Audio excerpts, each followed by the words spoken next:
Hi, I'm Ken from the Cornedo podcast. In the last episode, I spoke with the designer Thomas Vander about his life and journey in the Swiss watch industry. In this bonus episode, Thomas and I take a closer look at iconic watches like the Patek Philippe Cubitus. I ask him to rate their design from a professional perspective. And I wanted to do something else. I wanted to show you some watches, and I would like to hear your take. Okay. And here are maybe some more famous ones here. So what do you say about the Patek Philippe Cubitus? Okay, well, that's a very, let's say, controversial. Yeah. Well, it's kind of interesting, like 1159 of Audemars Piguet was quite a controversial when it came. Yeah. But since then, it had kind of like found its place in that collection, and they have managed to build on it. Mm-hmm. The question is if this will have the same destiny, that people are just a bit outraged now, but over the years it might become a new favorite. So, but what do you personally believe? Do you like the design, or would you have changed something?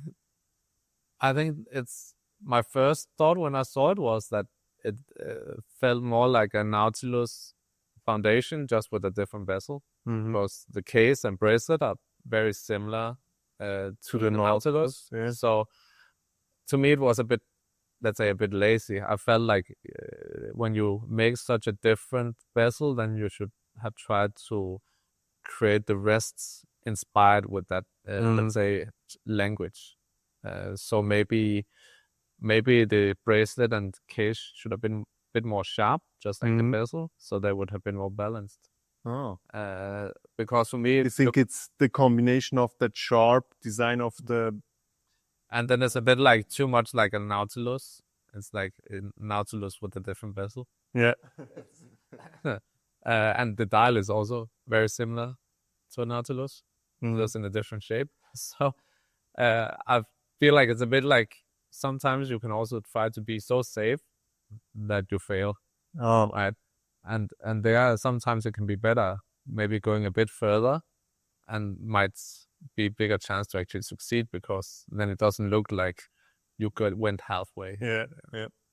So we will see where this will... We'll see. Time will tell. Maybe it will be a new favorite, or maybe people will forget about it. We'll see. Yeah. Do you know that watch? Yeah, the Rolex Cellini Moonface. The previous Cellini. Yeah, so now that's discontinued. Yeah, the new, what is it, I don't know. 1917, 1918? I always liked this one, so I was a bit sad when they stopped selling that watch. Yeah, I think like with Rolex, it's often that they have some, let's say, customer favorites, and Cellini have often been like under the radar. Exactly. Which is a bit of a shame, because like Rolex could do really nice dress watches, but it's very few often that they sell, which are dress watches. Instead, it's like Submariners and Datejust. Yes. But that's a totally different style. Yeah. So I actually like that Rolex, let's say, like evolved it a bit more and launched a new version. I think it's a beautiful watch, though.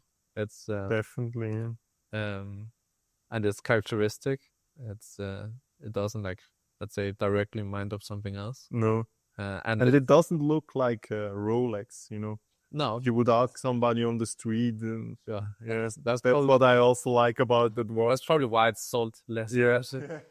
Of course, it's a bit under the radar, a bit more subtle fashion, right? But as I understand, Rolex tries to sell more dress watches. They also try to be better in that field. That's why I was surprised that they stopped having that watch in their... Well, like the people who have this watch today, right? It will be much more rare than everyone who bought a Submariner. That's true. Yeah. So sometimes it's like buying something different is like probably the best investment. Yeah. On the long term, perhaps. We'll see. Do you know that one? Yeah, the Bulova. Yeah. Which one? Yeah. Because I put that in here, the Bulova Curve. Because when I saw your watches, it really reminds me of that watch. I saw that watch at Basel World. Yeah, I can remember that. me too. Yeah. I remember. I think it was I like when brands take some risk, and try to do something different. And Bulova do that sometimes, and this is definitely an interesting one. Yeah, and I believe the interesting part here on that watch is that the movement is also curved. Yeah, It's a quartz watch. yeah. And it's curved, so I like the glass on the back, on the front is curved. yeah. And, which is significant more expensive. So of course, like producing that is a bit more of a struggle. Yeah. But of course, there are some things that maybe if I had designed it, maybe I would feel like there's a bit too much distance between the case and the strap. Okay. There's a lot of space between there. You would have changed I that. would maybe have liked that it was a bit closer to Mhm. the case. Yeah.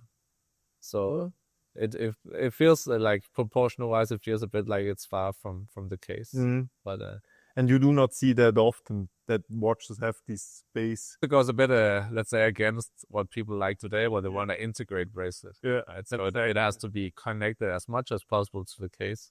Yeah. But I like that they're trying something different. And but I guess this is it must be like 7 years old or Yeah, I think so. Yeah. something like that. Mhm. Nice one. Very. That one has an integrated strap. But but this is a platform, right? So in the future also, I think my main focus now is to work a bit more on the dial. Like Okay. a lot of people like the case, but I want to put a bit more like depth into the dial. That would be like the future of it. But Mhm. yeah, Cool. very nice, clean, balanced. Yeah. Yeah, definitely. The beaver. Yes. Yeah. The Beaver watch miniature Peter. Like as someone who likes a bit more minimalism, Yeah.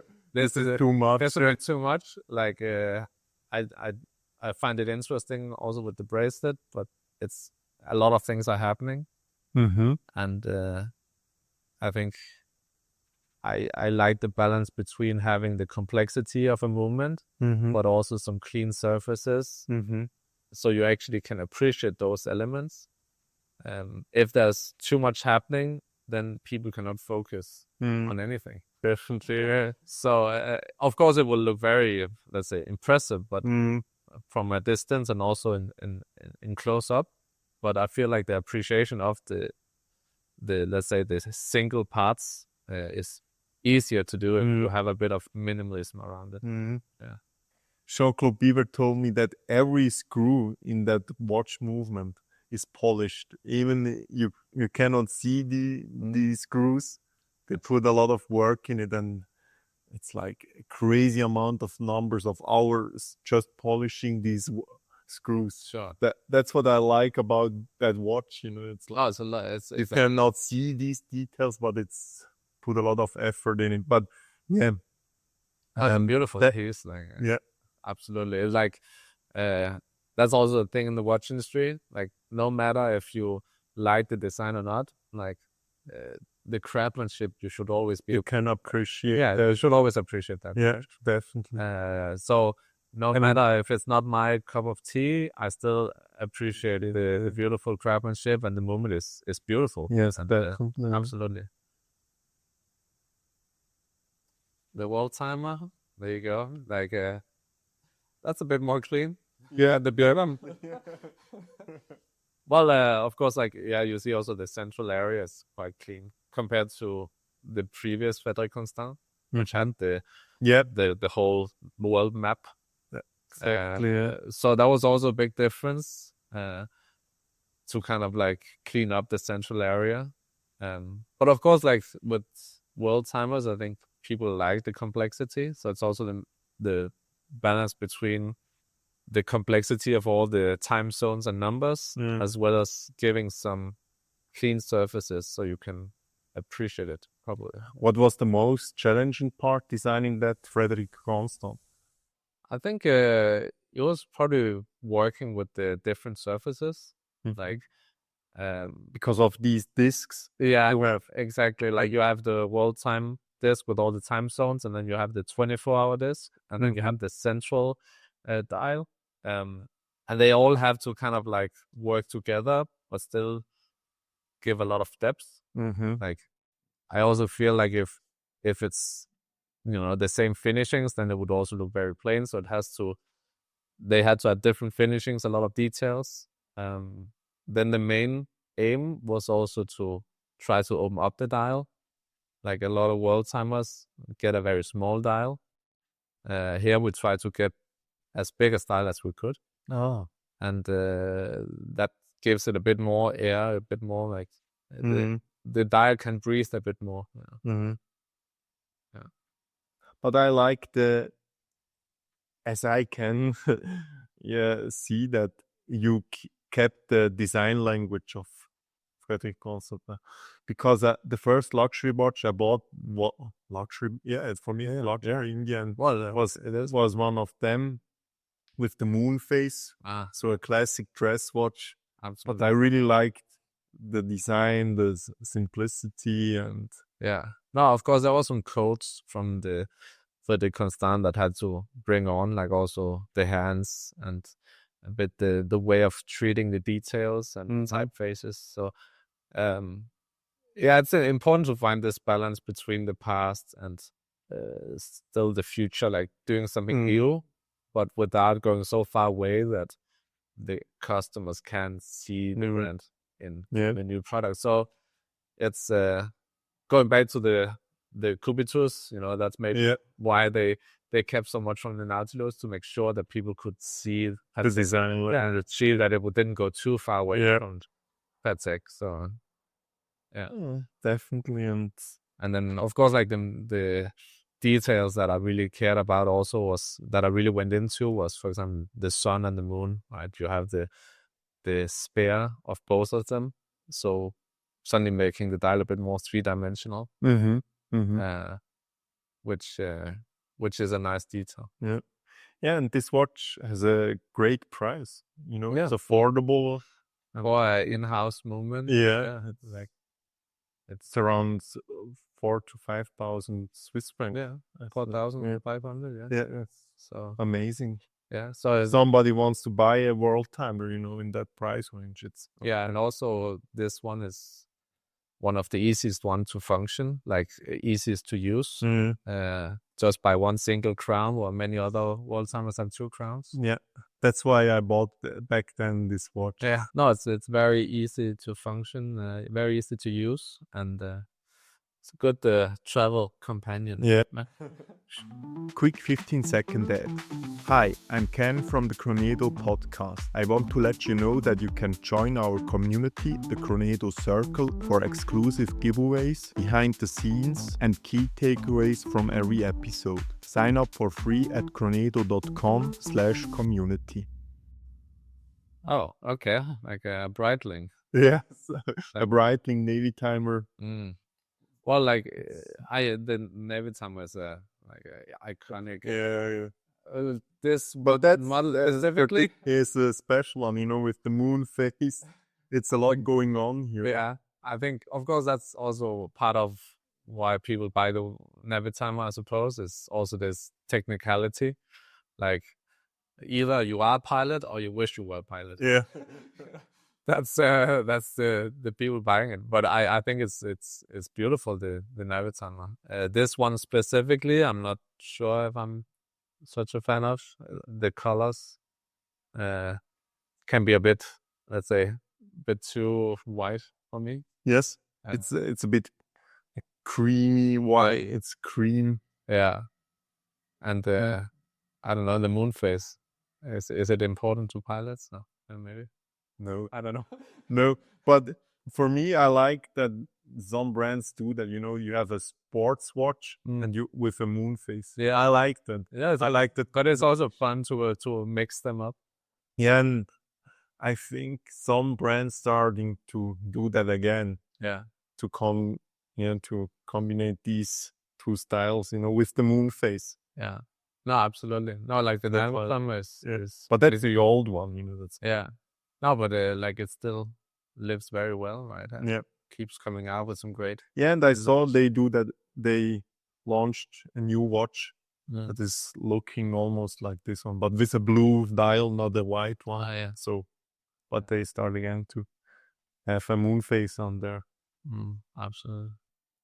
Nah, the The Rolex GMT Sprite, a left-handed watch. yeah, I Because I thought that's interesting one because the crown is on the left side. So I remember when I saw it the first time, I thought there was something wrong with my screen or my eyes or something. But it's very unusual. I don't know how many they sold of them. If it was like a popular version. But I think that's also what you see in the watch industry, that there's sometimes it's necessary to disrupt a bit with traditional, like just do something completely different, and then people will be like, "Whoa, what's going on?" Like it can be a little change, but just because we're so used to see the crown on one side, and also because it's such an iconic model, so we have seen it a lot of times. Yeah. Right. No, I think that's super interesting, but it would confuse me too much to wear that watch. But I suppose you have to wear it on the other hand. So this one, 7 Friday, you know for sure. Yeah, the M2. Did you had your hands on them? Yeah, this I mainly did the dial. So the 7 Friday case pretty much have existed since the start. Like the P version and S version. It's a rounded edge. Yeah, there's like a retro TV screen. Yes. It's like the TV screen case, I think, is the most appropriate. So this one is like inspired by the Industrial Revolution. So the colors and the textures all comes from like machines in the late 1800, mid 1800. Oh. So if you look at the pattern, you will find that pattern on old machines. You will find these like copper and brass colors. It's a bit like looking at an old train or something. Oh, yeah. So that's the inspiration of that kind of let's say collection. I like that watch. It's quite fun because it's it's a very simple movement. It's just a normal 3-hand movement. Yeah. But it's designed in a way that it's very complicated. And because you have the hours on the left side, and then you have this like retrograde kind of, that is like where the arrow will first be outwards and then turn inwards. And then in the middle you have a transparent piece of glass or plastic that is covering the second disc. So it was a very complex style to do. I don't remember, there was like 4 or 5 layers in this. Yes, but in the end, when you look at that watch, at that dial, you can appreciate that, Yeah. You can see somebody spend a lot of hours designing that. No, absolutely. And also because here the challenge was how to create a great balance and still have, let's say, so many distinct features, but balance it out. And that's why you can see kind of how the hours in the left side, the minutes in the right side, and the seconds in the center is really creating a good balance, which was a very big challenge. Yeah.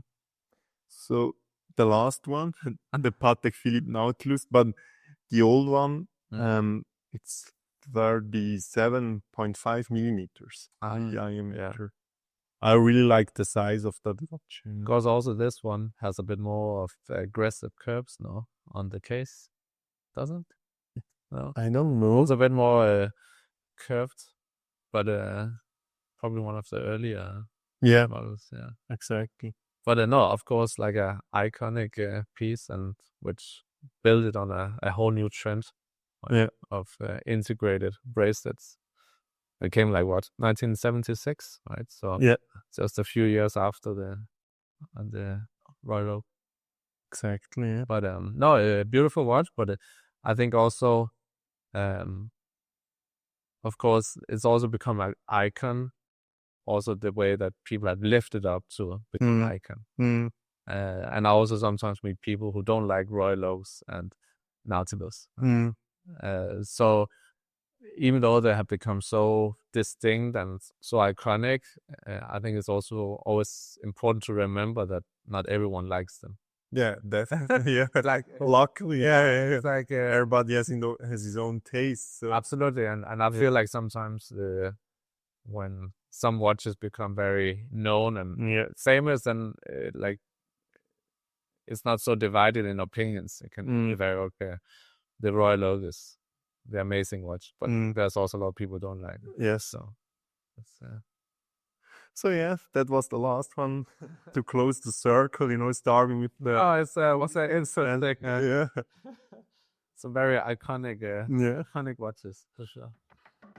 Second and last ad. If you want to support this podcast and get a free gift, go to cronedo.com/support or simply follow me on Instagram or YouTube and share this episode with your friends. I truly appreciate it.